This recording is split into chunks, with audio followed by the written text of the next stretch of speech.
د مې عزتمندو بنیادی طور دا قربانی د اختر فرض باندې دا سنت ابراهیمی د حضرت ابراهیم علیه السلام سنت دا دوانو جهانو سردار مبارک نه صحابه کرام یو رسته پوسو کو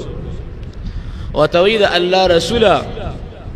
دا قربانی چې موږ د اختر فرض باندې کو دا اضحیه نوې دا څه شی دی ما هذه الاضاحي یا رسول الله نو دا دوانو جهانو سردار مبارک وته فرمایل سنت ابیکم ابراهیم دا ستاسو د پلار حضرت ابراهیم علیه السلام سنت او تیر جمعه ما بیان کړو دا غینه مخکې شیخ صاحب د ابراهیم علیه السلام او د اسماعیل علیه السلام د قربانې دغه پس منظر کې دغه واقعه بیان کړو او تاسو ته ما تیر جمعه ویلو چې ابراهیم علیه السلام خوب وکړ دریش په نو په لسم تاریخ د ذل حجې او د اختر په ورځ باندې ساری خپل زوی اسماعیل علیه السلام ځان سر د مکی مکرمه نه روان ک مینا ته مینا د مکی مکرمه په اطرافو کې یو علاقه ده مکه مکرمه تاسو د الله مونږ ټول بوزي یو وادي د غرونو په مینس کې او د جبل ابي قبيس طرف ته عوالی طرف ته چې انسان د غر نه راوړي نو پورې غاړه بیا مینا ده د مینا غرونه دي او د مینا وادي او میدان دی نو ابراهیم علیه السلام د خپل زوی اسماعیل علیه السلام په دې باندې او په دې خبر ځان سر را روان ک چې بچي راځه ځنګل ته او صحرا ته زو مینا ته زو د مکې نه بارو زو لګه قربانی به وکړو د ابراهیم علیه السلام پرله کې د خپل زوی قربانی کولو او د اسماعیل علیه السلام او د اسماعیل علیه السلام مور بی هاجره اغي دا فهم کړ چې یاره دا ابراهیم علیه السلام بزیو چې تساروی بنی سیخ کار بکئی یو ساروی به علالی او دا غي قربانی بکینو دا پلار او زوی روان شو مینا ته چې ورسېدل او د مینا د غرونو نه کوشو او واده کې کوزيږي نو په حدیث مبارکاو کې راځي او مفسرین ملکی ابراهیم علیه السلام مخ کې دی وخت کې ابراهیم علیه السلام عمر د سلو کادو نه اوړېدلې دی او اسماعیل علیه السلام زلمیتوب ته نږدې دی دیار لس یا 12 کال عمر دی عمر کې الګ دی بس زلمیتوب ته بلوغ ته نږدې دی او خيار دی الله ولا پوی ور کړی دا دغه د پیغمبر بچی دی او بیا دی الله رب العالمین رستو پیغمبر او نبی جوړی نو خدای پاک ډیر خيار پیدا کړی دی او ډیر پوی ولا الله پاک ور کړی دا نو د ابراهیم علیه السلام مخکې دی او د زوی اسماعیل علیه السلام ورپسې روان دی دا دوانو جهانو سردار مبارک فرمایي حدیث شریف دی چې مینا ته ورسېدل نو دغه ځکه شیطان د انسان په شکل باندې راغی ابراهیم علیه السلام له او ابراهیم علیه السلام ته اوس په لکه وسوسه اچي شیطان خو د انسان دشمن دی الله سره قسم کړو او الله ته مخامخ چیلنج ور کړو چې زب استاد بندگان او استاد مخلوق دا انسان آدم علیه السلام او د اولاد دا به زه گمراه کوم او دی به زه خطا کوم پیغمبرم نه پریدي ابراهیم علیه السلام نه مخامخ راغو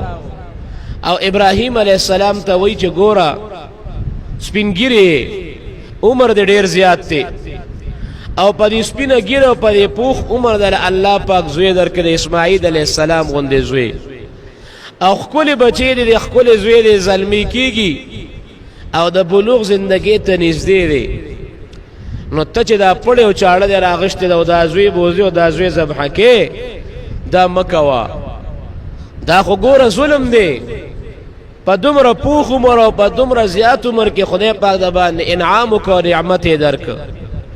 او ته اوس په خپل لاس دا خپل بچی علاله خدا خو خبره نه ده دا خو ګناه ده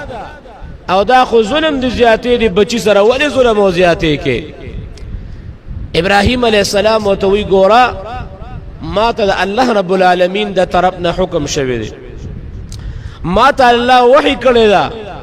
او ما الله سره منختی کړی و الله سره می وعده کړی و چې الله کتا مال زوی راکو نزب دا بچی ستا په لار کې قربانی کوم او ذبح کوم به شیطان خو آرامی دی شیطانت کې ابراهیم علیه السلام ته پړل کې وسوسه ورچي پیغمبران الله د شیطان د تسلط او د اغویدا وسوسې نه محفوظ ساتلی دي لیکن دغه خپل کوشش کوي چې د الله پاک په حکم کې تعطل لا شي او د الله په حکم باندې عمل نشي نو ابراهیم علیه السلام ته پړل کې د شک اچول کوشش کوي ابراهیم علیه السلام ته وی ګورا ته خود الله پیغمبري الله پاک تاسو سره زیاتی نه کوي تعالی الله بچي درک د الله د دې وحي او د دې خوب مطلب دا نه دی چې خامخا د خپل زوی علال کا ته پېښوي نه د دې خوب تعبیر د مو بعد چې د خپل زوی بوزي او د ذبح کې یو ساروی را ولی یو اخرى ولا یو ګډ را ولا یو بل ساروی را ولا وغه علال کا بس غاړه باندې اخلاص شي خپل بچي ولی علاله الله پاک استاله بچي درکړو بیا چې ته علاله نو درکوي د الاولي او چې دا زوی د باندې الله قرباني کول غوستل نبی د الله زوی ول درکاو قسم قسم خیالات ابراهیم علیه السلام ته پړه کې چول لیکن هغه پیغمبر وجي اپوی شو چې دا شیطان دې اوس ما خطا کوي نو شیطان ته ویل که اخواشه ته شیطانی ما د الله د حکم نه ماړه زه پویګم زه پیغمبرم د پیغمبر خو وحی وی ما ته الله وحی کړی د خپل زوی ذبح کا دقه خپل زوی به د الله په حکم باندې علالوم او کانی راواغ زمکه ته لاس کا دا مینا د زمکه نه کانی راواغشتل او په دې شیطان باندې پکانی باندې گزار وکړ هغه ادا او عمل د ابراهیم علیه السلام الله ته خوښ اوسم چې حاجان حج لار شي نو دا اهم رکن دی د حج واجب عمل لخام خاب التا دغه د ابراهیم علیه السلام ادا کوي کم دی چې ابراهیم علیه السلام په شیطان باندې گزار کړی دی التا اوس دا دیوال لګیدل دی په خوا په زمانه کې ستنې وی پیلری وی د ګټو او سعودي حکومت وګد دیوال والے دی غټ دیوال 30-40 فټ وګد او برنډي جوړ کړی دی اجان زی او التا اغه ادا کی د ابراهیم علیه السلام په او کانو باندې اغه سلی او اغه دیوال ولي دا مون خلق بعد وی دلته شیطان تړلې شوی دی شیطان میتان نشتا نه شیطان شتا او نه شیطان تړل شتا بس د ابراهیم علیه السلام اغه ادا خدای ته خوښه شوی و چې هغه د شیطان هغه باندې گزار وک او هغه اوشړ او د الله په حکم کې ناراضیو نکړه او د الله په حکم کې تعطل را نه وسته الله تعالی دا خوښ شو په حاجانو باندې دا عمل واجب دی نو د اختر پړم بیرز حاجان دغه د جمره عقبه وته وي مونږ وته غټ شیطان وایو دا او کانو باندې اولی شیطان بیا راغ دوباره اسماعیل علیہ السلام لا پیجو چې کار خو نه کیږي ابراهیم علیہ السلام می د لارې نه و نړو راشه دی بچی ته پړه کې وسوسه ورواچو اسماعیل علیہ السلام ته پړه کې وسوسه ورواچولا او ته بچی خبرې چته روانه ویره جد اجي سر روانم د پلار سر می روانم او قربانی کو دا رسې او چاړم راغشته د غر ته زو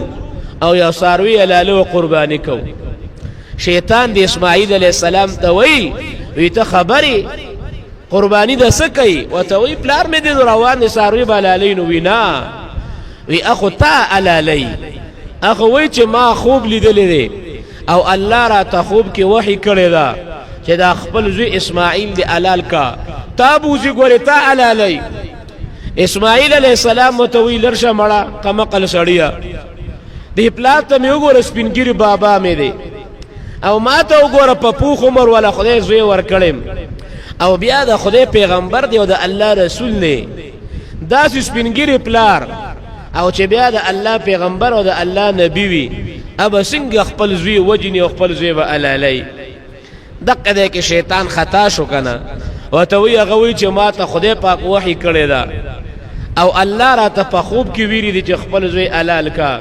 اسماعیل علیہ السلام نم زمای عزتمند پیغمبر جوړیږي سو ورکوټ د موستا غوندې سړی او د موستا غوندې الک نه دی مستقبل کې ته خدای پاک یو لوی شخصیت جوړي او ته وی زمړه روکیګا مخ نه خواشه چې خدای وته ویل دي چې حلالي من دي حلال می دي کی دا خدای حکم راغی نو بیا خبر ختم شو اغم کان راواغش او هغه کان باندې پر شیطان غزار وکړو هغه ادا د اسماعیل علیه السلام زما عزت مندو هغه الله په خوښ شو چې ماشوم نابالغ ورکوټ را پاسی او د خدای حکم دی چې یره دی حلال کا هغه حکم کې شیطان هغه ناراستی را وستل غواړي حکم ختمول غواړي دوی خطا کول غواړي او دغه ورکوټ الک د شیطان په جال کې را نغو د خدای پاک حکم ته غاړه کې خو د شیطان په کانی باندې اوښته هغه ادا الله ته خوښ شو هغه دې کې او زما عزت مند بل نه خلګې درې دا درمیانه شیطان وتوي جمره اوستا وتوي د شریعت په جوه کې یو دویم دیوال لګېدلې دي حاجان صاحبان اغم د اختر په دویم مرز او درې مرز بیا په او کانو باندې اولی هغه دیوال او غسلې چې کوم ځای کې اسماعیل علیه السلام په شیطان باندې غزار کړو هغه ادا اوس پورې الله ته خوښه د په موت باندې واجب کړی ده ولی ځکه دې کې د الله اطاعت د الله تابعداري وا بنیادی شی د الله بندګی زما عزت مند بنیادی شی د الله اطاعت او د الله تابعداري ده او د الله پاک په حکمونو کې رستوالی نه د الله په حکم سر ته رسول دی شیطان چې پیشو چې یاره اسماعیل علیه السلام خو د خبر نه و نړید چې لغوندې مخکې لاړ واپس ابراهیم علیه السلام ته راغو بیا ورته وسوسه ور واچوله ابراهیم علیه السلام پیشو چې یاره دا خو شیطان دی خو سمیږي نه بیا کاڼي را واغشتل او په دویم ځلې بیا دا شیطان وویشته هغه دریم ځای باندې اوس بیا هغه چې کوم ځای باندې شیطان په دریم ځل ویشتلی شوی و هلته کې اوس یو دیوال ولاړ دی یو ستنه ولاړه ده یو غټ دیوال دی حاجیان هلته هغه ادا کوي د ابراهیم علیه السلام او شیطان هغه کاڼي چې د شیطان په نوم باندې موږ یادو په اوو کاڼو باندې ولي د ما عزتمندو دغه مینا ته چې ورسېدل ابراهیم علیه السلام لکه اوس دا سوچ کی چې یره د مکې نه خو راووتو تقریبا دغه میدان د مطمئنه دا د مکې مکرمې نه 15 کیلومتره صدا پاسه لري دی چې ابراهیم علیه السلام پوه شو چې اوس خو د موږ د کلي د حدودو نه راوړېدو او ښه کافي لرې رالو نو راشه اوس دا دلته دا حکم به اوس عملي کو او دا زوی به اوس ذبحه کم او حلال به کم سوچ یې کو چې یاره په زور باندې خو نه کېږي د ما دا زویم زلمی دی زم بوډایم او دی زلمی د 14 کالو دی نو یاره ذبحه کوم خو به خامخا خو داسې تدبیر او طریقه جوړه کم اول دا زوی ګورم چې دا زوی مې رضا دی که رضا نه دی که رضا وي خو بیا خو کار آسان دی او که نه دا زوی مې رضا کېږي نه مر خو ګران کار دی مر ته څو غاړه ایښودی شي نو بیا به زبردستی کوم او زور به کوم نو د زور او د زبردستی حلالول په جدا طریقه دی او په رضامندۍ باندې حلالول هغه د جدا طریقې دی نو دا زوی یې ځان ته مخامخ کېنو ډېر ګران کار دی او دا بچی ته وایي ای زویه ته چې لا پیدا نه وې زما اولاد نو یو بیبي وه بیبي ساره هغې سر مې واده کړی بچی مې نو ستا مور ده بیبي هاجره هغې سر مې واده که اولاد مې نو الله نه مې دعاګانې غوښتې او الله سر مې دا منښتي کړې وه الله که زوی دې راکړه ستا په لار کې به یې ذبحه کوم وخت تیر شو الله پاک ته ماله راکړې زمانه تیرېده ما نه هغه خپله منښتي او نظر ایر شوی و لیکن دا درېیمه شپه ده چې الله رب العالمین ما ته په خوب کې وحی کوي یو شپه راته خوب کې الله پاک خوب کې اوی چې دا خپل زوی د حلال کو خپل منښتي سرته ورسوه خو ما په سوچ کې پروتم چې دا به څنګه کوم هغه ورځ را باندې تېره شوه په دویمه شپه مې بیا خوب ولید او بیګا مې په درېیم ځل بیا خوب ولید الله راته حکم کوي چې دا خپل زوی د ذبحه کا نو اوس څوکم په مکه مکرمه کې خو مې نشوې ذبحه کولې هلته د مور وه مور به دې خفه شي خامخا اولاد باندې انسان خفه کېږي نو دا تدبیر مې جوړ کړ چې راشه دا زوی به اول دې کلي نه بار وباسم چې د دې مور د نظر نه اخوا شي نو بیا به سره طریقه برابرو نو دی زوی ته وی اوس بچی ترا تخپل رای وایا زه خو د الله پیغمبرم او د الله د طرف نه ماته حکم دی پدې کې خو زه ناراستی نشم کولی ستا سرای دا څه طریقه اختیار کو دا د الله حکم دی په دې باندې عمل کولی د ما عزتمند اسماعیل علیه السلام د الله پاک نبی جوړیږي او د پیغمبر بچی دی د نبوت په کور کې لوی شوی دی خدای پاک ول ډیره پوی او ډیرو خیارتوب ورکړی دی د خپل سپینګری پلار ته وی اے ابداجی ته خدای الله پیغمبري او تا ته پتر جدا د الله حکم دی او الله د ته حکم کړی دی نو بس چې الله حکم وکړو پاتې پکې شو د الله د حکم نه پس نه زما اختیار چلیږي او نه د جستا اختیار چلیږي نه ته د الله د حکم نه رستو کېدی شي او نه زه د الله د حکم نه رستو کېږم نه ته د الله په حکم کې ناراستی کولی شي او نه زه دا غواړم چې د الله په حکم کې ناراستی وشي نه خپل پلار ته وی دا جی خپل عمل کوا چې څنګه راته د الله حکم کړی دی زه بالکل د الله حکم ته سر تسلیم خمیم چې څنګه د الله حکم دې زه تیارم چاړه دې راوړې ده بالکل د الله په لار کې ما قربان کا او ما ذبح کا چې د الله څنګه خوخه ده زه په تیارم د مې عزتمندو ګوره دا ډېر لوی امتحان دی ښا نن به یو انسان پوی انسان او خيار انسان اب په خپل مرته غاړه کې نه دی نن موتا مانزل جمعه ته جمله په ګرمه کې نشو راتلی موتا جمله اغه ساری خوب نشو قربان کول چې سار خوب پریدو جمله پاسو موتا د غرمه په سور نور کې جمعه ته جمله نشو راتلی باران چې ساس کې راشي مړه باران د کور به منځو کو جمع دی یری یخنی دا بڑستن نه پاسېدل ګران دي یره دا خو زکات ته دا به 2000 روپے او 3000 یا 1000 روپے زکات ورکولی دا خو ګران کار دی دومره پیسې بل نشم ورکولی دا خو قربانی دا او دا خو په 10000 روپے حصہ ده او په 15000 حصہ ده او دا خو ساروی ګران دي دا چې زه دا قربانی کوم دا خو بلا پیسې می خرج کیږي دا خو جیب تشيږي د مې عزتمندو زموستا ایمان دغه زی ته رسیدلې هغه د پیغمبر بچی د دیار لسو کالو د سور لسو کالو دغه ایمان ته وګوره الله دې زموږ داسې ایمان نصیب کړي الله دې زموږ پزړه کې د الله د حکمونو دغه رنګي د اطاعت مینه او محبت پیدا کړي چې څنګه اسماعیل علیه السلام او ابراهیم علیه السلام د الله حکم ته تابعدار او د الله په حکم باندې عمل وکړه الله دې موږ دقه سي وګرځي چې موږ هم د الله په حکمونو دغه رنګي عمل وکړو اسماعیل علیہ السلام خپل پلار ته وی داجی بالکل چې د الله حکم دی زه تیارم او چې سم حکم دی هغه تعمیل د حکم کوا او ما ذبح کینو ذبح مکا بیا دغه دی کې د ابراهیم علیہ السلام او د اسماعیل علیہ السلام په مابین کې ډېرې خبرې شوې دي مفسرین نقل کړي تفسیر خازن کې مفسر رحمه الله بلا وګدي خبر را نقل کړي دي خیر دا بچی اسماعیل علیہ السلام دی پلار ته وی داجی یو خدا دا چې مان دا کمیس او باسا کما ته داسې پدې جامو کې ذبح کې نو د علالی نه پس دا وجود بیا کلک شي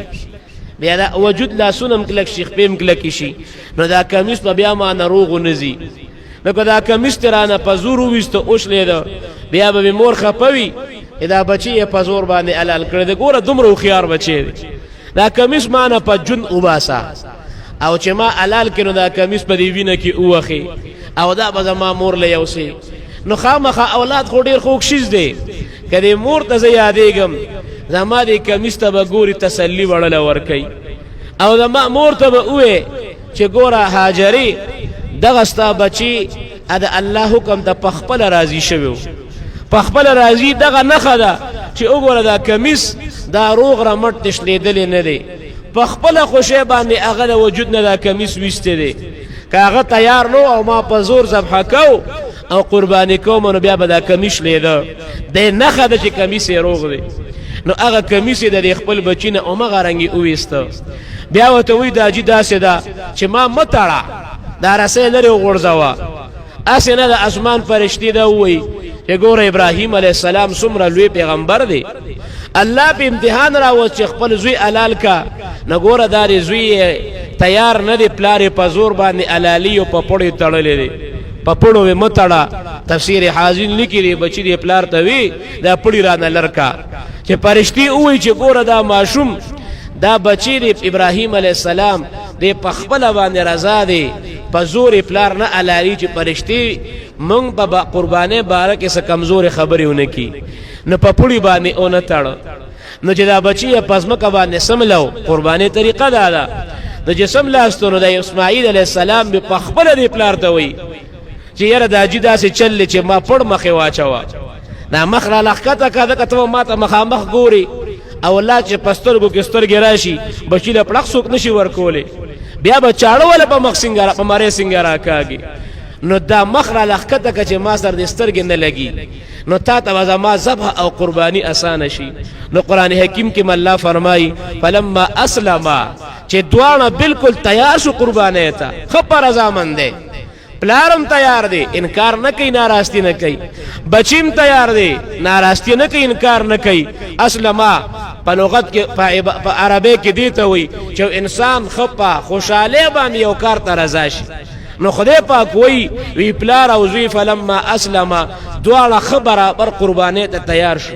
تسلیم شو انکار نه کوي ناراستی نه کوي وتله للجبین او په ځمکه باندې تندی لاندې واچو تندی ولا په ځمکه ولګو الټه یې سملو نو بیا ابراهیم علیه السلام چاړه راواغشته او دی بچی لا د لاندې طرف پرې مری باندې چاړه راکاږي د ما عزتمندو مفسرین لیکي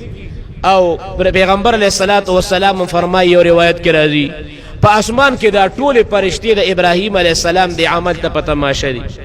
ټول فرشتي حیران دي تقدیری فیصلونه خدای پاک صرف خبر دی علم غیب او د تقدیر علم صرف رب العالمین سره بل چا سره نشتا فرشتي حیران دي دا ټول مخلوقات د اسمانونو د ووارو اسمانونو په تماشا دي چې اوس بنګری پلار یو بوډا بابا د الله دې مقرب پیغمبر چې زمونږ د عقیده ده او دا زمونږ ایمان دی چې د پیغمبر علیه السلام نه پس لوی مرتبه والا پیغمبر د ابراهیم علیه السلام دی قرآن حکیم کې الله فرمایي تلک الرسل فضلنا بعضهم علی بعض پیغمبرانو کې بعضو له الله په بعضو باندې ما فضیلت ورکړی دی او دا اجماعی مسله د اهل سنت والجماعت چې د پیغمبر علیه السلام نه پس دویمه مرتبه والا پیغمبر هغه ابراهیم علیه السلام نو دومره لوی جلیل قدر پیغمبر او رسول د الله او سپینګیره هغه لګیا دی د مینا په میدان کې خپل زوی اسماعیل علیه السلام را سملول دي او چاړه پر راکاږي علالیه نو ټول فرشتي مفسرین لیکي الله ته په جاړه دي الله ته دعاګانې کوي خدای پاکه دا ابراهیم علیه السلام خو چې پیدا شوی دی او د پیغمبري او نبوت ملو دي نو په امتحانونو کې سر دی اول خپل پلار سره خفغان خپل خاندان سره خفغان بیا نمرود سره مقابله بیا اورته پرې وته ده بیا د وطن پرې خو ده پلار باندې بل بادشاہ سره مقابله رااله بیا ول خدای بچي ورکو بیا ته هغه بچي جدا شو او لري را اوس مکه مکرمه کې پشل میدان کې پرې خو ده قسم قسم امتحانونه په دې سپینګری بابا باندې تیریږي او اوس په بیا یو لوی امتحان راغی چې خپل ماشوم زوی دی او دا د الله په لار کې قربان کو ذبح کا نو پرشتي م الله ته جړاګانې کې او پریادونه کوي د مې عزتمندو د الله حکم دی ابراهیم علیه السلام چې د بچی په مری باندې چاړه راکاږي چاړه کار نه کوي دا امام قرطبی لیکلی دی او نور مفسرین هم لیکلی دي ا چاړه راواغشتا ابراهیم علیه السلام او د ازمکه ته د غسین رو بغوله چې دا قسمه چاړه د تیر کړي او زی په غوخه راکاږم کچا غوخه دونه کړ کیږي نو چړې ته غوسه شو بعد وخت انسان له غوسه ورشي یو کار کی او سمون دخوري نو غوسه ورزي ا چاړې ته غوسه شو دا مفسرین لیکلي دا چاړه ته گویا شو او ته وی اے ابراهیم ته وی چې ذبح وکا او دا مړې کټکا الله پاک زما خالق ته هغه وی مکوا نستو منم او کدا الله منم دا رب جلیل منم او کدا خلیل منم ما ته الله وی چې ګوري علال نکي کارو نکي پچړې کې د کټکولو طاقت چي خو دي الله پاک په اور کې د سوزولو طاقت الله خو دي پر هوا کې د یخوالي طاقت الله خو دي پر نور کې د ګرموالي طاقت الله خو دي الله چې یو شي د طاقت والی بس خبره ختم شو اور کې ابراهیم علیه السلام پریوت خدای د طاقت د ګرموالي واغش ابراهیم علیه السلام پکې ونسوځید چاړه نه خدای طاقت د کټکولو واغش چاړه راکاږي او کار نه کوي زما عزتمند ابراهیم علیه السلام بیا چاړه راواغشتا بیا چاړه راکاږي بیا کار نه کوي الله رب العالمین د تقدیری فیصله جدا ده الته الله پاک فیصله وکړه دا خو زما امتحان دی ابراهیم ته باندې دا ما مطلب خدا نه دی چې خامخا ته د خپل زوی ذبح کا دا خو برستو غټیږي د پیغمبري ورکوم او د دې اسماعیل په اولاد کې بیا د دوانو جهانو سردار مبارک غوندې لوی شخصیت پیدا کوم دا د ذبح نشتا لیکن یو امتحان دی پتا باندې او پستا په دې بچی باندې امتحان کې تاسو کامیاب شئ 100/100 نمبر دی بالکل د الله د طرفه منظوري رااله جبرائیل علیہ الصلوۃ والسلام د الله مقربه فرشتہ ده په جنتونو کې یو ګړو هغه ګډ الله پاک جبرائیل علیہ السلام لور کو دا ګډ والا شابه جبرئیل او دا ګډ رسوا ابراهیم علیہ السلام توای چې خدای دې قربانی او خدای دې اغنیت قبول کو امتحان کې کامیاب شوي بچی م قربانی کا دا ګډ والا دا ګډ قربانی کا قران حکیم کې الله پاک فرمایي ذبح عظیم یو ډیر لوی قربانی ابراهیم علیہ السلام وکړه جبرائیل علیہ السلام ګډ نیولې د مهارنا اور روان کړي دي اغه زین چې الله پاک حکم وکړ فرشتین خوشاله شوي جبرائیل علیہ السلام هم خوشاله دي او د خوشاله نه یو لوی نعره لګي فرشتي یو لوی आवाज کوي نعره تکبیر لګي جبرائیل علیہ السلام ګډ نیولې دي او د خوشاله نه چې د الله حکم راغی اغیم خوشاله شو आवाज کوي الله اکبر الله اکبر نعره تکبیر ولګید الله اکبر د ایمانی جذبې په وخت کې انسان دا تکبیر وایي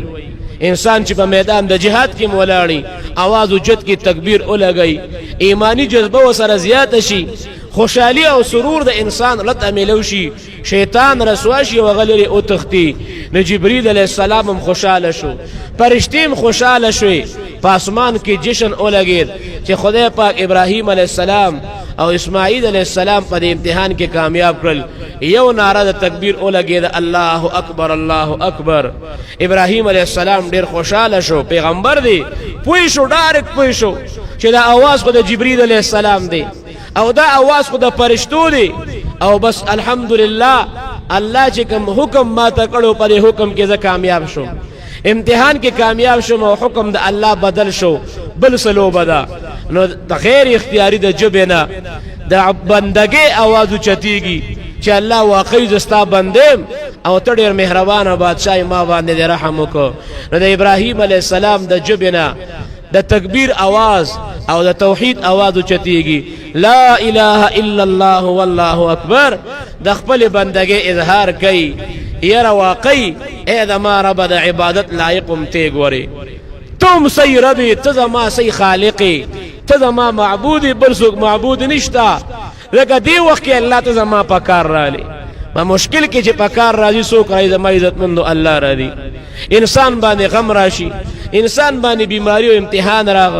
انسان باندې ازمیخ راغی قسم دې په دغه وخت کې الله نه بغیر بل څوک نه پکاريږي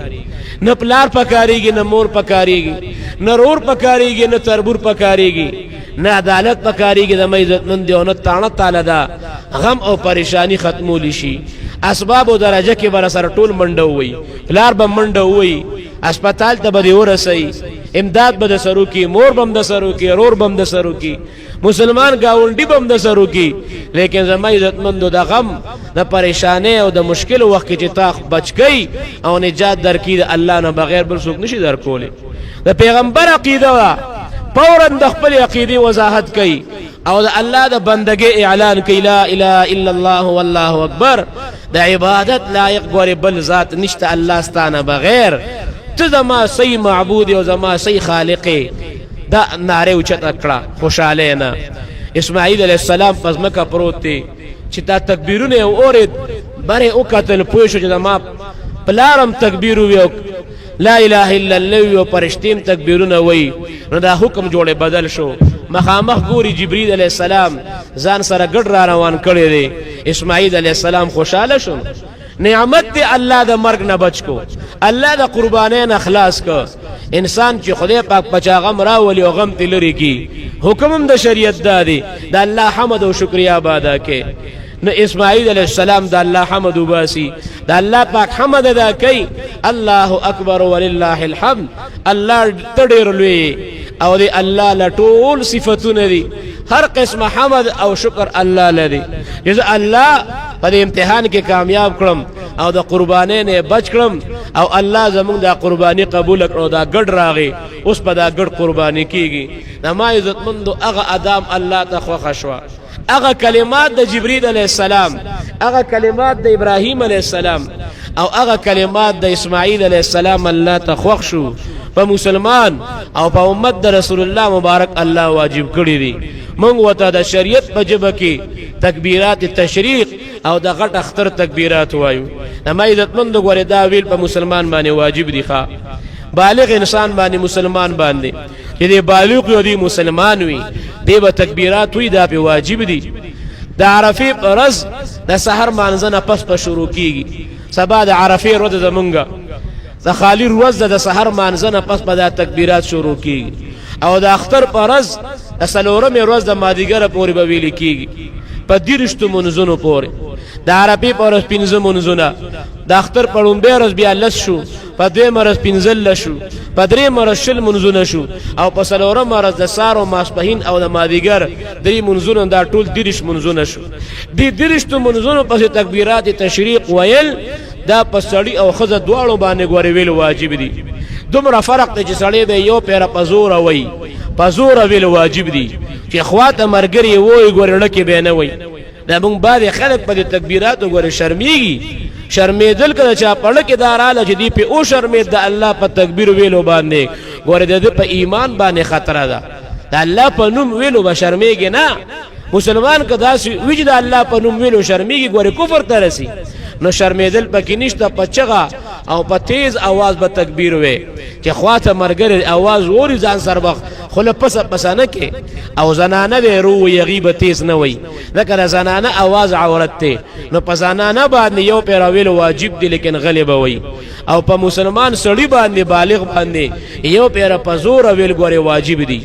بیا دویم ځل او دریم ځل ویل مسنون دي کاغه بیا روب یو کو تیز وي پروا نشتا اګه ځان سر بیا روم په دویم ځل او دریم ځل وینو څه پروا نشتا که دویم دریم ځل دی نه څه پروا نشتا کو دی او ثواب دی پکې لیکن یو پیرا د سړی د پاره په زور ویل ګوره دا واجب دي کې انسان نه مز قضا شو د اختر په ورځو کې او بیا رستو قضا کې بیا په قضا را تکبیرات نشتا او کو دې ورځو کې د نور منځونو قضا کې دا غیم نشتا لیکن که مسته امام سره یوځای کو یوځای به وي کزان لیکو ځان لبوي که امام نئیر شو پتیز او آیاغت برایات شي او بوي د اختر مانزه پس اختلاف د فقهاو په مابین کې بعض علما ویل واجب دی او بعض ویل مسنون دی څه خبره پکې نشته او ویل شنو څه پروا نشته اختلاف پکې د وجوب او د عدم وجوب خو اختر مانزه پس ویل بنا بر اختلاف مسنون دي زموږ د احناف مذهب دادي اگر چې بعض فقها اغي ترجیح د وجوب لور کوي خو خیر د پروا نشته اختر مانزه پس موایا دغه د تکبیرات تشریق حکم د هغه د ابراهیم علیه السلام او د اسماعیل علیه السلام او د جبرائیل علیه السلام ادا ده الله اکبر الله اکبر ګوره دو پیری تکبیر شو بیا لا اله الا الله والله اکبر بیا الله اکبر ولله الحمد سلور پیری الله اکبر ویلی یو پیر لا اله الا الله دا یو پیر لله الحمد حمد دی اول دو پیری تکبیر دی بیا لا اله الا الله بیا الله اکبر بیا الله اکبر ولله الحمد دا تکبیرات تشریق سبا د سار نه شروع کیږي ان شاء الله اتوار پیر منګل او د چهارشنبه پرز د بوت پرز د مادیګر مانزه پورې به یو شانتی وایو ان شاء الله ابراهیم علیه السلام دغه ادا خدای ته خوښ شو جبرئیل علیه السلام ګډ راوس او هغه ګډي قرباني کو ابراهیم علیه السلام په امتحان کې کامیاب اسماعیل علیه السلام کامیاب هغه خزان سر وروړي د مکه مکرمه په فقراو کې تقسیم شوی هغه عمل د ابراهیم علیه السلام د موعظت مند مونږ تاسو باندې الله واجب کړی دی صحابه د رسول الله مبارک نه تاسو کو دا قرباني چې مونږ ته د الله رسوله چې دا ساروی حلال کې قرباني وکي دا مونږ ولي کو ودا د ابراهیم علیه السلام سنت ته نو مونږ باندې دا قرباني واجب ده او زمای عزت مند دا قرباني وسوک کې پچا باندې واجب ده کم مسلمان مدا قربانی کی او کم به نه کوي د اغه د پاره د عزت مند نصاب دی الله پاک او رسول الله مبارک اغه له حد خود لري که مسلمان مالداری او دی عاقل دی لیونی نه دی مجنون نه دی او دی بالغ دی بلوغ شوی دی نابالغ نه دی او دی آزاد دی غلام نه دی نن سبا خو غلامان نشتا مسلمان لومبه شرط دویم شرط عاقل چې عقل پکې وي لیونی نه وي مجنون نه وي او دریم دی بالغ وي او څلورم دی آزاد او حر دی او پنځم دی مالدار دی د نصاب مالک دی نو دا انسان که سړی دی او که ښځه ده دی به د اختر په ورځ باندې قرباني کوي او څاروي به حلالوي نصاب څه شی دی مسلمانۍ خو مو ته پیژنو الحمدلله عقلم ار انسان پیژني چې لیونتوب نه اوزي بلوغ مونږه ټول پیژنو انسان چې بلوغ ته ورسي دی بالغ شي دی به قرباني کوي لیکن دا څلورم شرط د نصاب چې دی مالداري نو د نصاب او مالداري د پاره حد څه دی د پیغمبر علیه الصلاۃ والسلام په زمانه کې د هغه وخت نه والا اوسه پورې د مالیت بنیادی شیزونه غوړي دوه دي یو سره زر دی او بل سپین زر دی بنیادی مال دا دو شیزونه دي سره زر او سپین زر هغه وخت کې مالو نن سبا هم دا مال نه موږ چې جیب کې دا لوټ ګرځو غوړي دا مال نه دی ښا دا د مال رسید دی په دې کاغذ باندې که تاسو کتلی بره پیلی کلی بینک دولت پاکستان مطالبہ پر حامل هذا کو 1000 روپیہ ادا کرے گا دا روپے نه دا غوري دا د روپو رسید دی دا 1000 روپے چې ما سره جیب کې پروت دی تا سره دا 1000 روپو رسید دی هغه 1000 روپے چې هغه سټیټ بانک کې پرتی دي 5000 نوٹ چې ما سره او تا سره جیب کې دی دا غوري پیسې نه دي خدا مال نه دی دا رسید دی رسید د 500 هغه 500 روپے چې کم په بانک کې پرتی دي په خوا بر دینارو د سرو زرو ټیکې بوا او درهمو د سپینو زرو ټیکې بوا دا به خلکو چلولې پرې به سوداګانې کولې دا اوس زمانہ کې 200 کاله مخکې دا بیا خلکو نه روکېدې ضایع کېدې و سرو زرو ټیکې چې بروکه شو بلا پیسې لاړې ضایع شو د سپینو زرو ټیکې چې بروکه شو بلا پیسې بضایع شوې نیو نظام دی حکومتونو او د خلکو کې خود چیرې دا پیسې به حکومت سره پرتی وي او د حکومت په دغه رسید ورکي پاغي به کاروبار کیږي نو پیسې به نه خرابېږي سره او سپین زر به نه ضایع کیږي نو مالیت بینک سره پروت دی نو بنیادی دو شیزونه دي خا یو سره دی او بل سپین دی سره زر ځان له مالیت دی او سپین زر ځان له مالیت دی د پیغمبر علیه الصلاۃ والسلام په زمانہ کې 19 تولې سره زر او 52 تولې چاندی دا یو برابر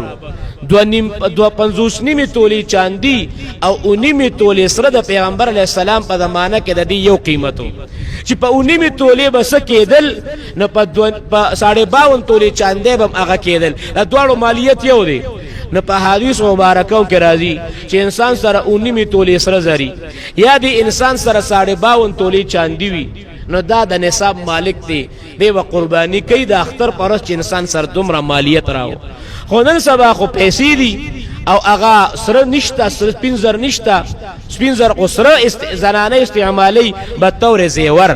باقی د مال په شکل باندې دوانه نه استعماليږي پیسې استعماليږي نو پیسې بیا هغه چې د دې برابر شنو بیا به انسان قرباني کوي نو اوس که پیسې په دې کې د 19 تولو برابر شو یا دا پیسې د 52 تولو برابر شو د انسان به قرباني کوي لیکن نن سبا دور کې د مې عزتمن د سر زر خو ګران دي سپین زر ارزان دي نو بیا راجح مذهب ظاهر الروایت اختلاف پکې ډیر دی هغه خبره چې موږ په عمل کو هغه دا چې کم هغه مسکین د پاره فایدمنی هغه نصاب باندې به عمل کې نه مسکین د پاره فایدمن خو چاندی دا سرو زر ته ګورن او نیم تول سر زر خود لسو لک روپو شو نو کو بیا چا سر لسو لک نه پیسې کمی نو قربانی به نه کوي زکات په نور کې نو دیږي خو فقیر ته تاوان دی او 52 تولی چاندی 90000 روپو ته رسی نو چا سر 90000 روپے دی نو زکات به مور کې قربانی به کوي او سرسایه به مور کوي نو ګوره پدې کې فقیر او مسکین ته فایده ده نو کو بیا انسان سره سروي خالص سره نو بیا به 19 تولی نصابي او کو خالص چاندی دا 52 تولی وي لیکن کدا 19 تولی سره نه دي او 52 تولی چاندی نه ده سرم وسره لښتا چاندی مو سره لګښتا نو بیا د موږ فقهاوی د دوانو قیمت په لګي چاندی د 100 روپو د سره زر د 100 روپو دي نو کدا دوانو قیمت هغه بیا 250 تولو ترسینو دا انسان به قربانیم کوي او دا انسان ک بیا زکات اکال په تیر شي زکات په مور کې بیا دا نصاب او زما عزتمن د ریټ په معلوم کې د چاندې اول چې ما معلومات کو د اغي په حساب باندې 90000 روپے جوړيږي نو کو چا سر 90000 روپے د 90000 روپو سره او سپین دوانو یا د 90,000 روپۍ وسره نقد دي یا وسره یو توله سره دي او وسره 50,000 روپۍ دي یا وسره یو توله سره دي یو توله دوه سره چاندي ده مختلف دي نو قیمت په اولګي یا د ضرورت نه زیات سامان دي د ضرورت نه زیات جامې دي د ضرورت نه زیات پکور کې لوخي دي د ضرورت نه زیات دویم کور دي د ضرورت نه زیات دویم دریم ساروي دي د ضرورت نه زیات هغه دویم ټوپک دي د ضرورت نه زیات د تجارت مال لې گاڑی وسره دي ګټې له اغشته دي پلاټ وسره دي ګټې له اغشته دي موټر سایکل وسره دي ګټې کاروبار له اغشته دي نور لرګي سامان وسره دي دکانداری کوي سودا پکې چورې تجارت د پاره ګټه د پاره دا ټول د تجارت مال دا د ضرورت مال نه دی نه کو دا د نصاب 90,000 روپو ترسي د انسان به قرباني کوي ور زکات او په قرباني کې یو فرق دی قرباني کې شرط دا دی چې د اختر پرستا سره دومره پیسې وي ک کال په تیر شوی دی کنه د تیر شوی